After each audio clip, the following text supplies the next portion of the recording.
Halo semuanya, Assalamualaikum warahmatullahi wabarakatuh. Berjumpa kembali dengan saya, Erna Nurrohim. Sesuai pada judul video ini, yaitu Bidan menjadi perawat lansia informal di Taiwan, berani nggak?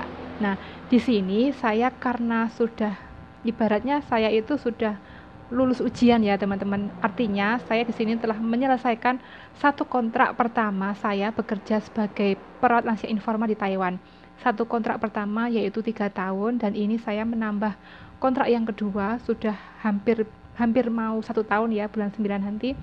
Nah, di sini saya ingin berbagi pengalaman yang saya miliki kepada teman-teman bidan, perawat atau tenaga kesehatan yang lain yang sekiranya ingin bekerja ke luar negeri tapi ada hambatan atau kendala.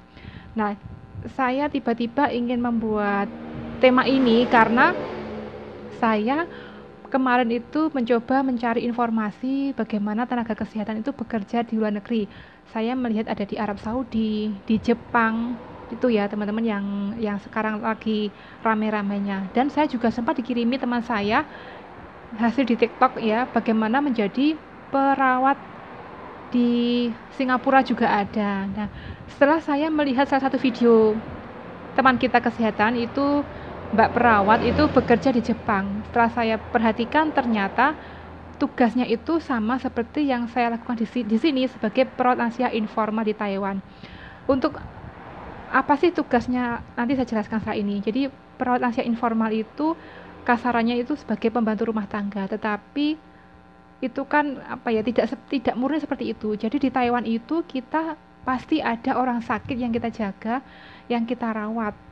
Karena kita tinggal di rumah atau di keluarga ya, otomatis kita juga harus mengikuti aktivitas di rumah tersebut. Jadi ada, kalau waktunya memasak tergantung tugasnya ya teman-teman ya.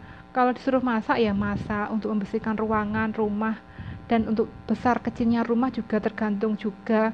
Kalau di saya ini rumahnya lantai 2 tetapi tidak begitu besar, untuk kebersihan ruangannya juga lumayan tidak begitu berat juga. Jadi sebentar ini saya ingin menjelaskan dulu. Jadi mungkin jika teman-teman bidan atau perawat yang ingin bekerja di luar negeri, misalnya terkendala, kalau di Jepang kan sangat sulit ya teman-teman penyaringannya, apalagi faktor usia. Kemudian di Arab Saudi juga, waktu itu saya juga sempat melihat batasannya itu juga sangat sedikit sekali, bidan hanya 5 atau 7 kalau nggak salah sekali berangkat, tetapi yang banyak itu perawat. Nah, di sini siapa tahu ada teman yang ingin mengikuti jejak saya menjadi perawat lansia informal di Taiwan.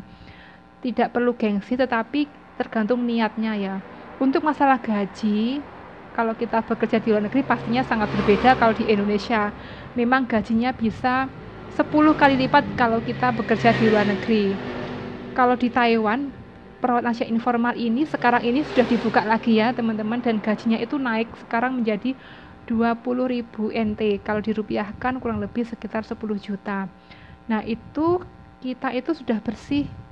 Kalau kita di rumah, ikut di rumah tangga merawat pasien lansia di rumah tangga, itu kita makan sudah ditanggung, kebutuhan pribadi juga ditanggung, tapi itu tidak mesti ya teman-teman ya. Saya 3 tahun pertama itu dibantu untuk kebutuhan pribadi, misalnya sabun, sampo, itu saya dikasih ya, dan dilanjutkan dengan tahun kedua ini juga dikasih, alhamdulillah.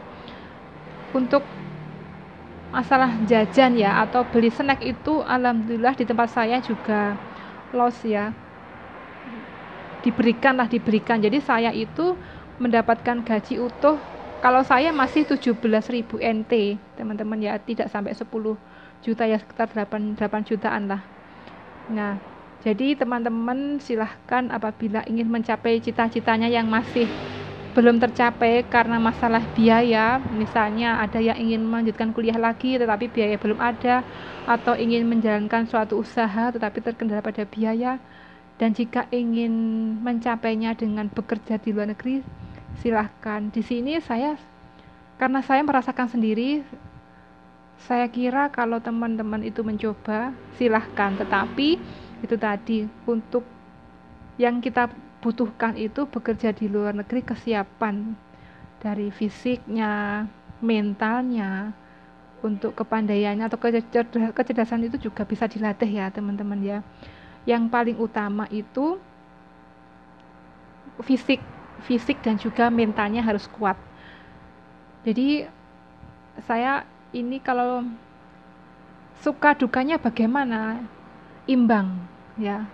Dimanapun kita bekerja, dimanapun kita, baik itu di Indonesia maupun di luar negeri ya. Kalau di Indonesia alhamdulillah saya sudah pernah bekerja di lingkungan, di puskesmas pernah, di polindes pernah, di rumah sakit, di klinik, balai pengobatan juga pernah, rumah sakit juga pernah, alhamdulillah, di institusi pendidikan juga pernah.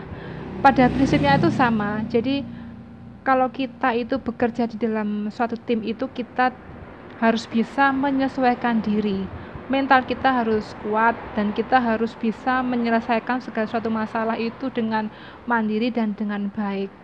Karena kalau kita sudah berada di sini, misalnya saya ada masalah seperti itu ya teman-teman, entah itu masalah kesehatan, masalah dengan keluarga, atau masalah dengan majikan, ataupun masalah dengan pasien saya, itu ya kita harus bisa betul-betul bisa menyelesaikannya secara mandiri. Meskipun apabila ada hal-hal yang tidak sesuai dengan kontrak, misalnya ada masalah dengan majikan, mungkin majikannya yang tidak baik, itu kita dilindungi oleh pemerintah Indonesia yang berada di Taiwan ya teman-teman ya. Tetapi itu tidak menjamin kita bisa selalu ditolong oleh beliau-beliaunya, karena saya itu mengalami sendiri, dan tetap kita itu harus bisa menahan diri. Karena suatu contoh ya, saya itu pinginnya pulang, tetapi karena saya sudah tanda kontrak, saya tidak bisa.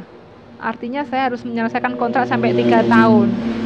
Tetapi saya masalahnya ingin pulang karena ada faktor kesehatan ya teman-teman ya. Jadi ada masalah dengan